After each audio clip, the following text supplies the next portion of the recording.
Hunter Tales, Trolls by Sage. The Writer Chapter 1. One for the money. It was morning time in a beautiful but strangely quiet forest, where there were many trees of many sizes, and each tree stretched far and wide to absorb the rays of sunlight. There was also a dried-up, 6-foot deep riverbed that stretched out toward the horizon. On the bottom of the river were stones, leaves, and twigs, and a man who walked along the inside of it. The man stood tall at 6'3". He had a lanky body, but every step he took caused the stones underneath his feet to be crushed. His complexion was that of a cocoa bean. His pupils were amber, and his hair was dreaded and reached past his shoulders. He held his hair together into a high ponytail with a piece of thick twine. He also wore a blue short-sleeved t-shirt pair of black faded jeans that were held up by a white leather belt with a buckle of brass, and a pair of black, steel-toed combat boots. He had 3 long and jagged scars that went down across his right eye and ended at his chin. Walking along, the man looked at his surroundings in relative awe. Then a loud feral roar echoed throughout the quiet woods. The man stared down the path and squatted down into a runner's start position. Then, like a flash, he ran downriver, leaving behind him a path of glass. The man ran for a few seconds until he stopped, when the path dipped down to the bottom of a 20-foot deep circular dried lake bed. A creature of incredible muscular mass was laying at the bottom of the lake. It was 10 feet long and stood on tree trunk-sized legs and feet. It had long, shaggy, and dusty blue fur that covered it from head to toe. The only place not covered by fur was the face, which was red and skull-like with eyes that were forest green with onyx irises. The creature had 4 massive arms with no hands, and the bottom half of its mouth housed 9 6-inch-long and sharp teeth that were covered in specks of dried blood. The creature's stomach growled loudly. The creature looked up and caught sight of the man. It let out a high-pitched screech as it beat its chest with all 4 arms. Dropping to the ground, 3 12-inch claws exited out of the stumps. The claws dug deeply into the ground as the creature arched its back, unhinged its jaw, and launched out a glob of green mucus toward him. The man ducked out of the way of the phlegm, causing it to hit a low-hanging branch. It exploded and blocked the path in a green-like web. The man looked back at the web and then at the creature, and a smirk appeared on his face as his eyes glowed orange. He took a couple of steps back and ran out toward the cliff's edge. The creature, not expecting that, fired 3 globs of mucus at the man, who leaped into the air to avoid the projectiles with his hands cupped at his side. A soccer ball-sized orange flame appeared in between his hands. "My turn," said the man, his voice deep and smooth as he thrusted his hands forward and unleashed a large pillar of fire that engulfed the creature's body. It let out a wail as its body was turned to ash. Once the wails and flames subsided, he landed on the blackened lake bottom lithely. He stood up, and the air around him started to distort. Once the distortion ended, the entire scenery changed, as the depth of the lake changed from 20 to 6 feet, and a little grassy hill appeared in the middle of the area. On top of the hill was a steel chest. He walked to the top of the hill and saw that the chest was locked with an iron padlock, and that there was only one path behind the hill. He stared at the chest. He had no lock picks, so the man lifted his right leg high and brought the heel of his foot down hard onto the chest, shattering the container upon contact, littering the hilltop with tiny pieces of steel that glinted in the sun. Among the pieces of steel there was a tiny, corked vial of glowing blue liquid. He knelt down and picked up the vial. He turned it over in his left hand, making the liquid slosh inside the glass. He popped the cork and downed the fluid in one gulp. A few seconds later, he fell to his knees, grunting in pain, and his eyes started to flash quickly between blue and orange. He fell back on the hill half awake. He watched the clouds float lazily by, and with the sun high in the sky, he closed his eyes and fell unconscious. He awoke later that night. The man stood up on shaky legs, steadying himself. He let out a yawn as he stretched his arms upward, and he looked on his wrist and saw a pair of steel bracers that had one blue gemstone placed inside each of them. He looked over his newest accessories, and with a shrug of his shoulders, he looked over at the pile of ash. That was once the creature. He walked toward the pile and spotted something shiny within the cinders. He brushed the ash away and spotted two orbs made of gold. He grabbed the gold and placed them into his right pants pocket, and he continued to walk along the riverbed. A few hours later, the night sky gradually became lighter as the man trudged slowly on. He looked around and noticed a small grove of trees that was in the middle of a field of grass, and to his left was a small dock that had a couple of small fishing boats that were turned upside down on the bank of the river. Further up from the docks was a tiny dirt path which led into a small forest. The man's nose started to twitch as he smelt the faint smell of baked bread coming from the forest, which caused the man's stomach to gurgle slightly. He looked down at the path that he had been traversing for a day, and his stomach growled louder. He stepped onto the docks and walked onto the path to satiate his hunger, weariness, and curiosity as to what was making that delicious smell. Minutes later, the grassy path transformed into dense woods. Trees with bark as dark as night stood tall on both sides. The branches intertwined with each other, creating a canopy that allowed no light to shine through. He exited out from the tree canopy and entered into an open field that was surrounded by trees. In the middle of the field, bathed in sunlight, was a modest stone cottage. The bottom half of the dwelling was circular in shape and made of gray stone. The roof was made of red stone and was shaped like a hill. Little puffs of black smoke exited from a brick and mortar chimney that sat on top of the roof. The closer he got to the house, the more details he saw, such as two circular windows that had red cloth rags covering it, an oak wood door that was curved at the top with a brass knob, and an iron placard hanging from a nail by a piece of twine. The placard read, "Mrs. Brisbane's Inn." He walked toward the door, and the man was prepared to knock when the sound of the lock disengaging caused him to stand up straight as the door opened to reveal a 4'4" woman who had blue fish-like scales over her face and hands. Her nose was straight and narrow, and her lips were small and thin. She had jade-colored eyes that seemed wide and expressive, and along both sides of her neck were 3 6-inch-long gills. She wore a red silk blouse that was tucked inside the waistband of a knee-length polyester skirt. Clearing her throat, the man looked down at her. "Welcome, traveler, to Mrs. Brisbane's Inn. My name is Tatiana. How may I help you?" she asked. The man looked at the short-statured woman who stood before him, his left brow raised in confusion. "Mrs. Brisbane?" he asked. Smirking at his question, the woman shook her head. "No, I am not Mrs. Brisbane. I just work here. Like I said before, my name is Tatiana. I am a water elf." Tatiana extended her left hand in greeting. He shook her hand, and Tatiana stepped aside from the doorway to allow the man entry. He nodded cordially at her and ducked his head under the doorframe and stepped inside the tiny house. Looking around the shelter, he took in every sight and smell of the hut. He realized that the roof of the hut was high up, allowing him to stand to his full height.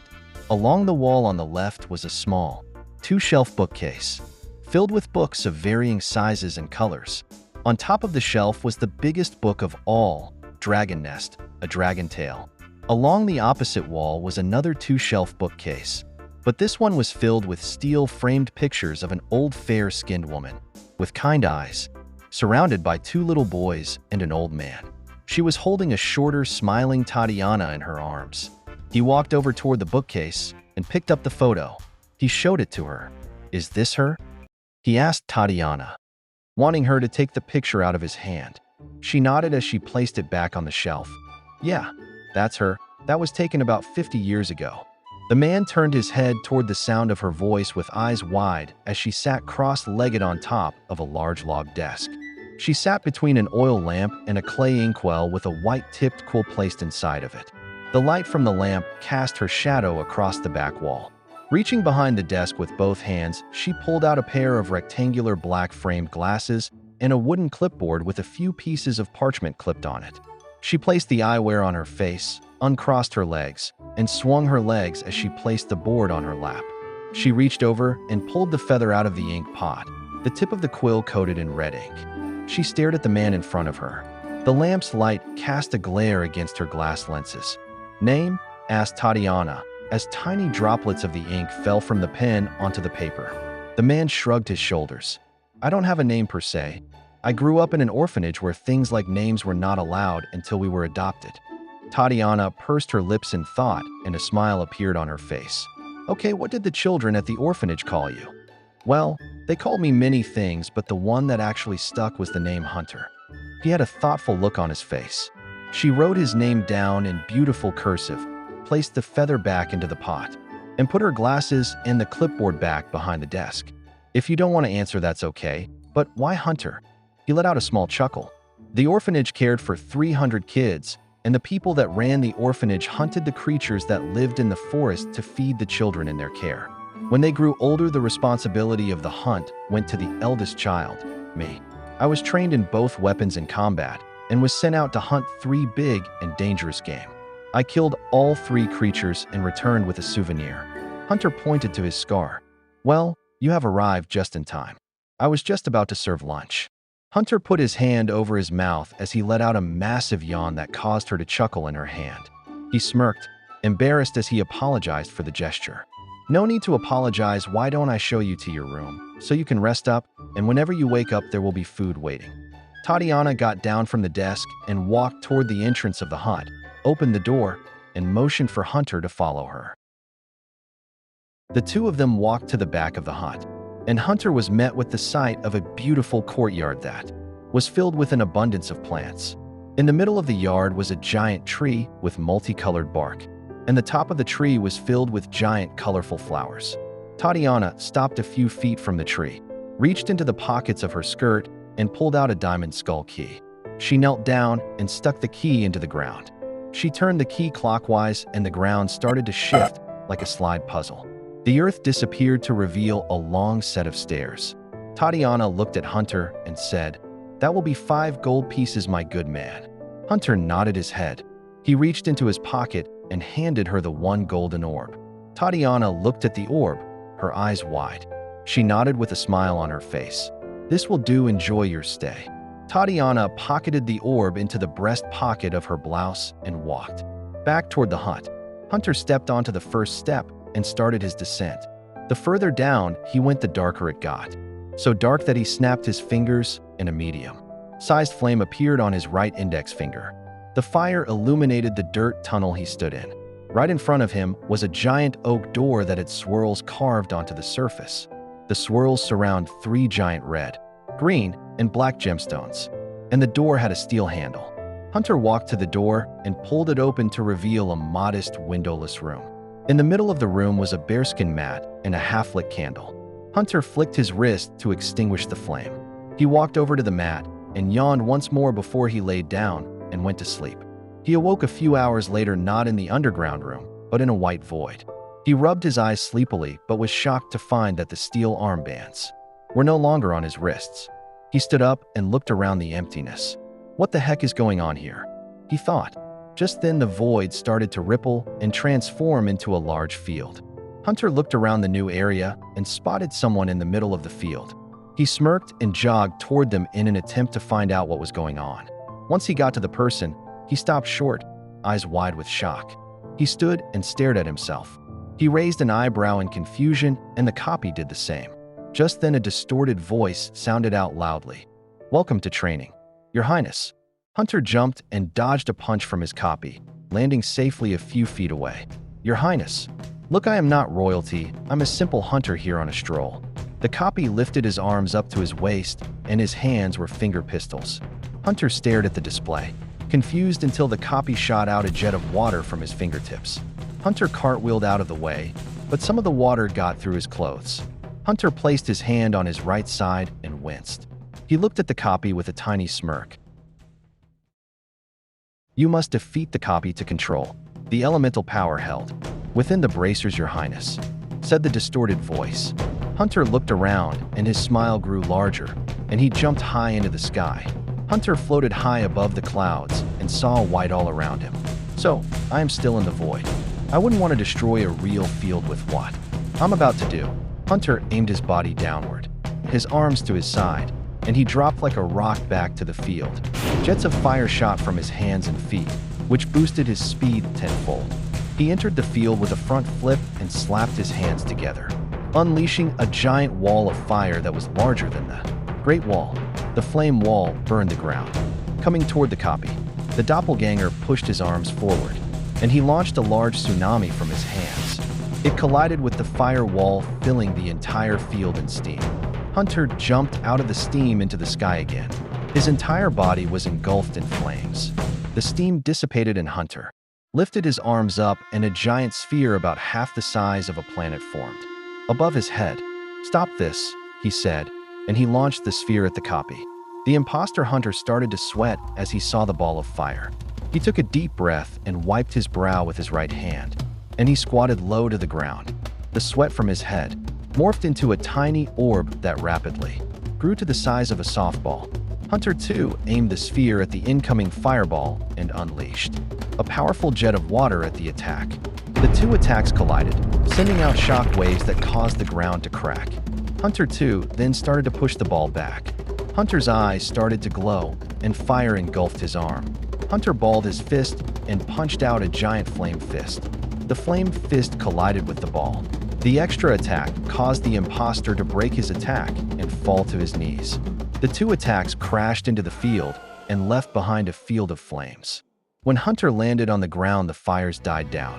The copy stood with half of its body gone and the other half with severe third-degree burns on his arm and leg, and on half of his chest. He fell to the ground, and he turned to steam. Hunter awoke with a gasp. He looked around, and he was glad that he was back inside the room. He sat up on the pallet and rubbed his eyes. The door to the room opened up and a firelight filled the darkness. Tatiana stood in the door, a black oil lamp in her hands. "Oh, you are awake, good. Whenever you are ready, come on and get some food." Tatiana turned around and walked away. Hunter stood up and stretched his sleepy body.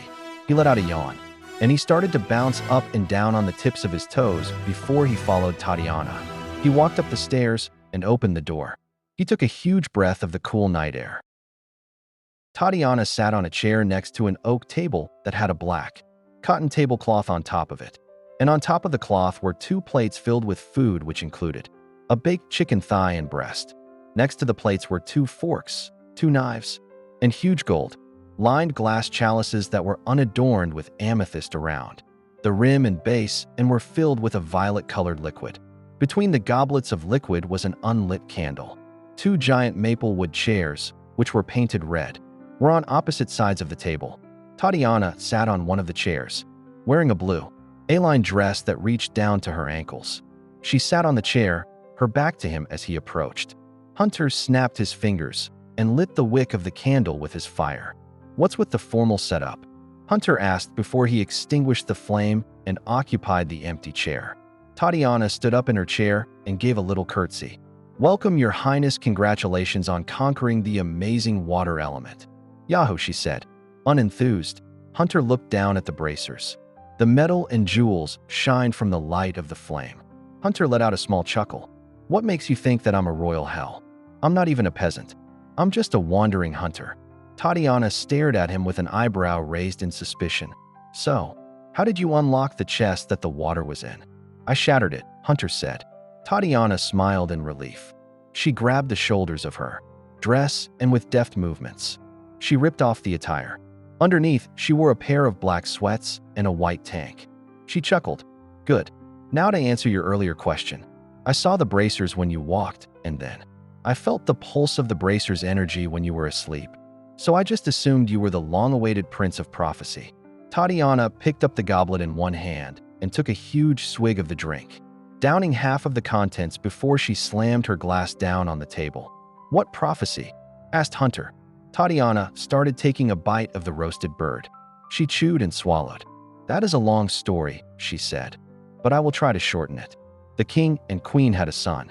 The son has a prophecy placed on him at birth that said he will be the savior of the world by killing the troll leader. The child trains from before he can walk to prepare him for the trolls. Then suddenly, poof, the entire kingdom was razed to the ground, and the trolls have been ruling ever since. I was head housekeeper at the castle the day of the attack.